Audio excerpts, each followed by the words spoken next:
ایک تکلیف ایسی ہے جو ہم سب کو آنے والی ہے. اللہ جس سے راضی ہوا اس کی روح تو بڑی آسانی سے قبض ہوگی، ورنہ آؤ میں بتاتا ہوں میرے آقا کی زبانی کے نزا کی سختیاں کیسی ہیں. بزرگوں نے کتابوں میں لکھا، شرح الصدور میں امام جلال الدین سیوطی شافعی لکھتے ہیں، موت دنیا اور آخرت کی ہولناکیوں میں سے سب سے زیادہ ہولناک ہے.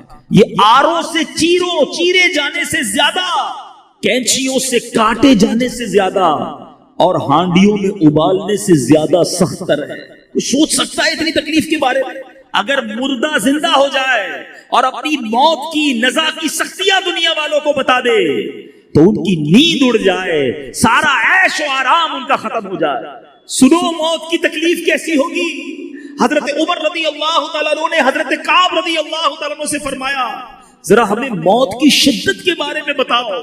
حضرت کعب نے کہا، اے امیر المومنین، موت ایک ایسی ٹہنی کی طرح ہے جس میں بہت زیادہ کانٹے ہو اور وہ انسان کے جسم میں داخل ہو جائے، اس کے ہر کانٹے نے ہر رگ میں جگہ پکڑ لی ہو، اسے ایک آدمی انتہائی سختی کے ساتھ کھینچے تو کچھ باہر آ جائے اور باقی جسم میں رہ جائے. بتاؤ ایسی تکلیف ہم کیسے برداشت کریں گے؟ پھر بھی غافل ہیں، پھر بھی اس کی تیاری نہیں ہے. ارے اتنی تکلیف کے دوران کیا ہوگا؟ سنو میرے میٹھے اسلامی بھائیوں، امام ابن الحاج مکی قدس سرہ مدخل میں لکھتے ہیں کہ جب نزا کا وقت ہوگا، اتنی تکلیف کا عالم ہوگا، دو شیطان انسان کے پہلو میں آ کر بیٹھ جاتے ہیں اور وہ انسانی شکل میں ہوتے ہیں.